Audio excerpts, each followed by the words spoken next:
Usually when we talk about solving a problem, there's this underlying expectation of straightforward mechanics. Oh, absolutely. I mean, think about fixing a car. You hear a weird rattle, you take it into the shop, they replace a spark plug, and the mechanic just points and says, hey, there's your issue, you're good to go. Right, because it's a straight line. Cause and effect. It's highly visible and, honestly, incredibly comforting. We desperately want our challenges to be easily categorized into a neat little box so we can just apply the standard fix. But then you step into the real world. You step into your career, your personal life, or like a massive organizational crisis, and suddenly that mechanic's toolbox is completely useless. Yeah, totally useless. We're looking at a landscape of challenges that is honestly just a tangled mess of human behavior and hidden variables. So, welcome to the Deep Dive, everyone. I'm your host. And I'm your resident expert. Glad to be here for this one. Today, we are setting the stage for a complete mental rewiring.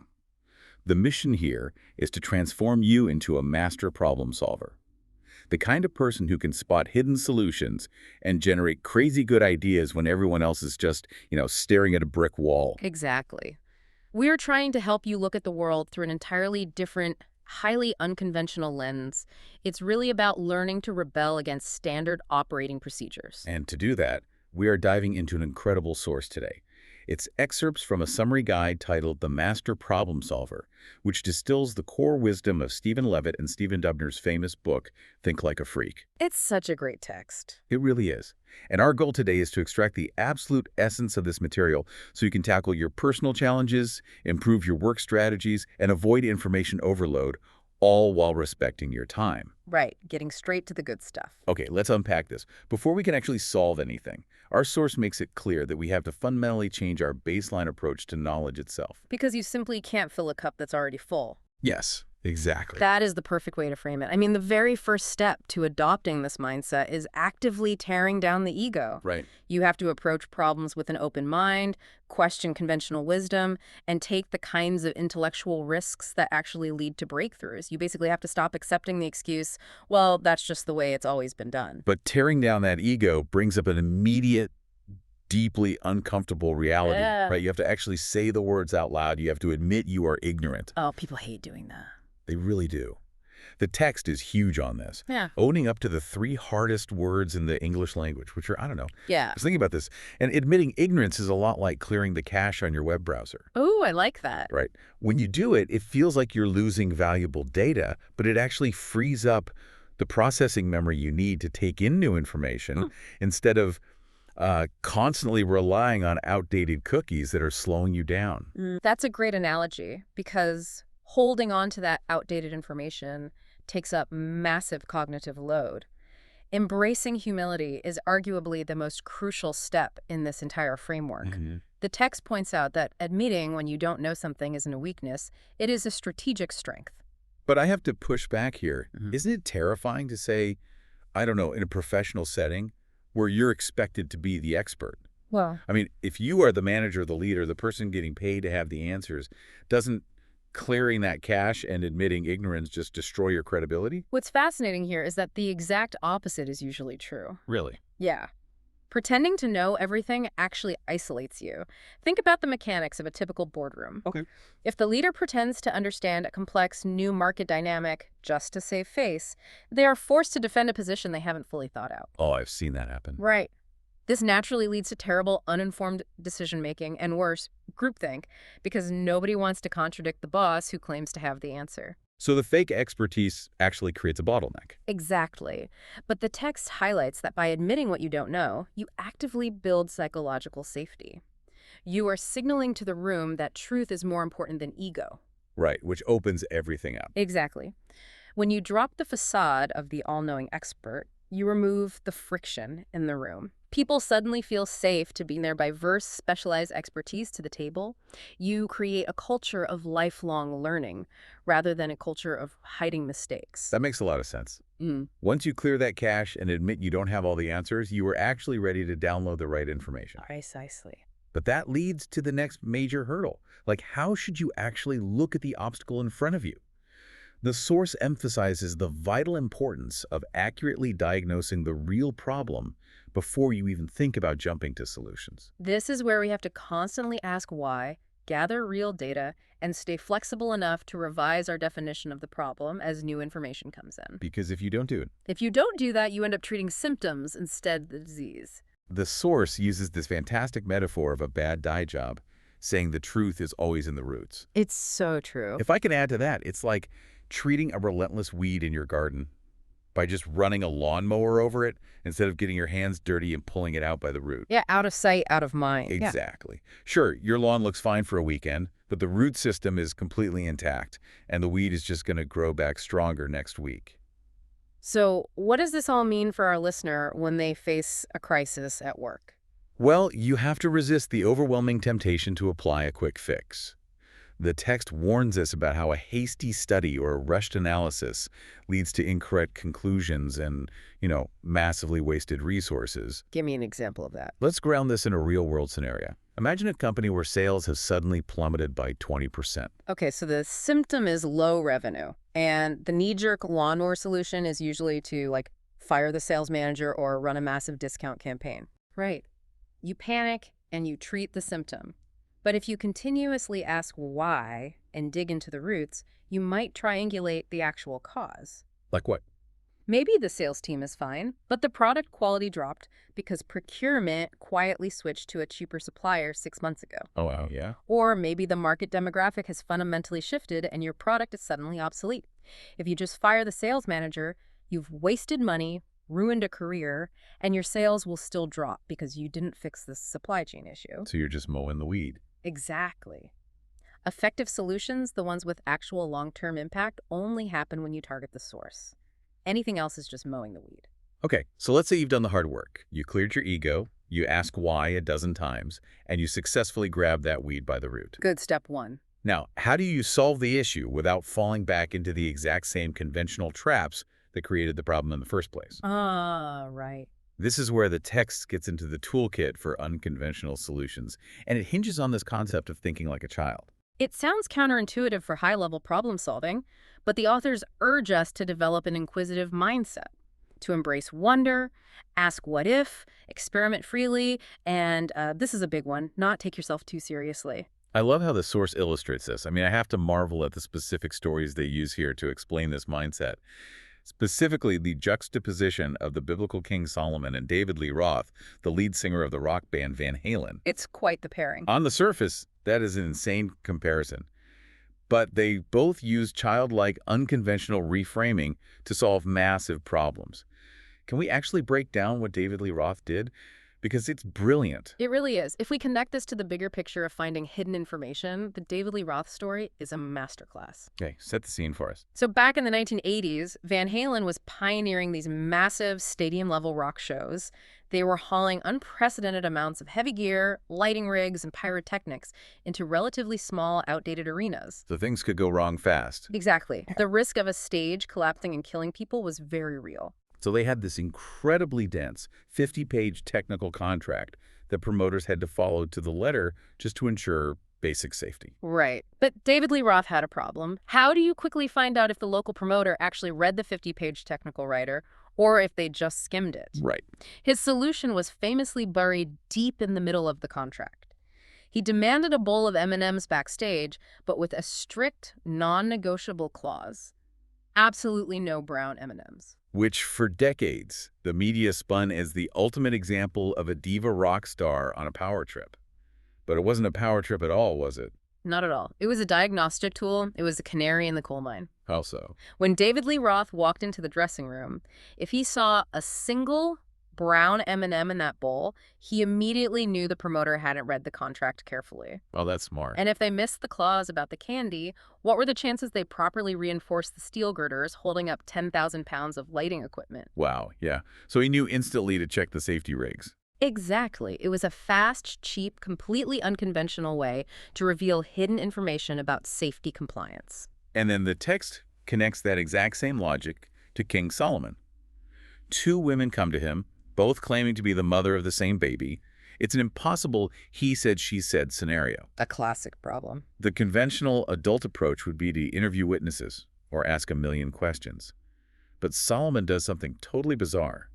He says, fine, we'll cut the baby in half and you each get a piece. Which is horrifying on the surface, but brilliant in terms of game theory. Solon didn't actually want to harm the child. He wanted to force the real mother to reveal herself. Because a real mother would never let that happen. Exactly. The true mother immediately begged him to spare the child and give it to the other woman, while the fake mother agreed to the split.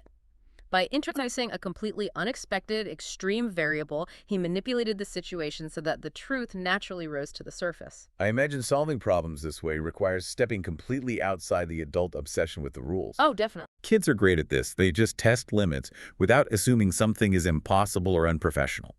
That's what it means to think like a child here, right? Does that mean we are supposed to throw out our hard-earned professional expertise, or just our assumptions? Just our assumptions. A child doesn't know what the rules are, so they aren't constrained by them. Yeah. As adults, our expertise is valuable, but it blinds us. It makes us rigid. Yes, the text is telling us to keep the adult knowledge, but adopt the child's willingness to experiment. By challenging norms like David Lee Roth or King Solomon, you can reframe a problem entirely and find data that a purely adult mindset would completely miss. Okay, so you've got this brilliant, unconventional David Lee Roth-style solution. But here is the reality check. A great idea means absolutely nothing if you can't get other people to buy into it. So true. If human psychology is wired to resist change, your idea is dead on arrival. How do we bypass that psychological firewall? Well, this brings us to the art of motivation and persuasion. You have to understand human psychology to motivate conduct. The authors stress the importance of mixing intrinsic rewards with extrinsic rewards, all while staying focused on long-term goals. Here's where it gets really interesting.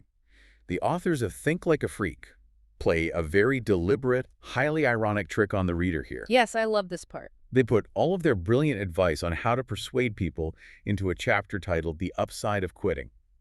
And they put all their advice on how to quit into a chapter about persuasion. Yeah, it's a deliberate subversion of our expectations. Maybe they were just testing to see if we were paying attention. But rolling with it, looking at the actual mechanics of persuasion they outline, how do we combine these rewards to win over doubters? Like, what does mixing intrinsic and extrinsic rewards actually look like in the real world? Think about it like trying to install a necessary software update on a computer that's aggressively running a firewall. If you just walk into a room and drop a massive spreadsheet proving your unconventional idea is right, people will naturally get defensive. They shut down. Exactly. The data is blocked by their emotional firewall. You have to use incentives as the security key to bypass it. Like giving candy to a baby, as the chapter suggests. Right. Extrinsic rewards are the tangible things, like a year-end cash bonus or a promotion. That gets them in the door and appeals to their baseline needs. But the cash alone doesn't change their mindset. Right. That is where intrinsic rewards come in. Intrinsic rewards appeal to their internal desires, giving someone autonomy to lead a new initiative or public recognition that makes them feel valued. You need the extrinsic cash to get their attention, but the intrinsic ownership is what stops them from fighting your new idea. And the text pairs those incentives with the power of storytelling. Instead of shouting data at them from across the river or fighting their firewall, stories seem to slip right past their defenses. Because stories build trust. From a psychological standpoint, stories bypass the amygdala's threat response. Wait, really? The brain sees data as a threat. Oh, absolutely. When you tell someone, hey, your current process is wrong, their brain literally registers it as a threat. But when you tell a story or use an analogy, you engage their emotions and allow them to arrive at the conclusion themselves. That is so powerful. It is. You are addressing their objections proactively through a narrative they can relate to. It's not manipulation. It's aligning your solution with the way human brains actually process information. That makes a ton of sense. Yeah. But I have to ask the bleak question. Go for it. What happens when, despite your absolute best reframing, despite your perfectly tailored intrinsic and extrinsic incentives and your brilliant storytelling, the endeavor is simply failing? Well, that is the hardest pill to swallow for a high achiever, and it leads to the final strategy, which is the art of walking away. Which, playing on that deliberate irony from the authors again, is housed under the lesson of how to persuade people who don't want to be persuaded. The lesson is sometimes you just give up. Knowing when to cut losses, evaluating costs and benefits, and strategic quitting. But I have to push back hard on this for our listener. Okay. It makes logical sense on paper, but letting go of that conditioning is tough. We are practically hardwired from birth to believe the old saying, winners never quit and quitters never win, isn't giving up the ultimate failure for a problem solver. This raises an important question, and it's one that the freak mindset completely turns on its head because it forces us to confront a major psychological blind spot, Which is, the sunk cost fallacy. explain how that works.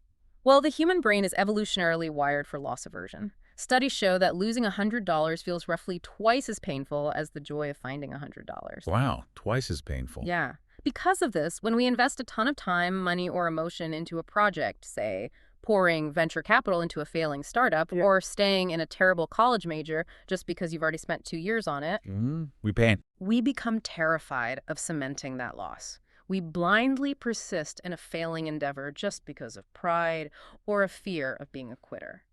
We double down on bad bets to avoid the pain of the sunk cost. Even though the time and money are already gone and you can never get them back. Exactly. And by obsessing over the sunk cost, we completely ignore the opportunity cost. The cost of what you could be doing instead. Precisely. Every hour, every dollar, every ounce of mental energy you pour into a dead-end project is a vital resource stolen from a potentially brilliant alternative. That is a harsh reality. It is, but the text points out that strategic quitting isn't a failure at all. It is a highly calculated, intelligent strike. An act of choice. Yes. By evaluating the trajectory and choosing to cut your losses, you stop the bleeding, you free up those resources, you learn from the failure, absolutely, but you don't chain yourself to a sinking ship. You pivot. Exactly. Quitting strategically allows you to pivot and pursue alternative paths with far greater potential for success. True problem solvers don't just bash their heads against the wall trying to solve the problem in front of them. They have the clarity to know which problems are actually worth solving in the first place. It takes a lot of active unlearning, but that shift in perspective changes everything. It really does. So let's bring this all together. Look at the journey we've taken through this material today. We started by clearing the cache, embracing the humility of, which tears down the ego, removes the boardroom bottleneck, and actively invites collaboration. A crucial first step. Then we learn to ignore the bad die job, to stop mowing the symptoms and start digging for the true root causes of our problems. And once we found those roots, we applied a childlike wonder to our solutions. We stripped away our rigid adult assumptions and used unconventional tools, like a bowl of brown M&Ms, to reveal hidden information. We figured out how to bring resistant people along for the ride by hacking their psychological firewalls, blending the extrinsic and intrinsic rewards with the disarming power of storytelling. Because nobody likes having data shouted at them. Right. And finally, we gave ourselves permission to do the unthinkable, to conquer the sunk cost fallacy, and strategically quit when an endeavor is failing so we can redirect our energy towards something with real potential. It is a phenomenal, comprehensive toolkit. It takes the tangled messiness of real-world problems and gives you a completely different framework for navigating them. So, to you, our listener, here is our challenge for the week. Take just one of these lenses and apply it to a roadblock you are facing right now, whether it's at work or in your personal life. Just one is all it takes to start. Exactly. Maybe it's finally admitting, in your next meeting to build some psychological safety. Or maybe it's asking, what if, like a kid, when you look at a stalled project? Try it and see how the landscape shifts. It really only takes one small shift in perspective to start seeing the hidden solutions. It really does. But before we go, I want to leave you with one final unaddressed idea to mull over. So I'm ready. If the absolute core of thinking like a freak is rebelling against conventional wisdom to find better solutions, what happens if this book works perfectly and everyone adopts this mindset? That's a paradox right there. Right. If everyone starts thinking like a freak, does this unconventional, boundary-pushing approach just become the new, boring conventional wisdom? And if so, what kind of freak will we need to break those rules? Keep questioning everything. We'll catch you on the next Deep Dive.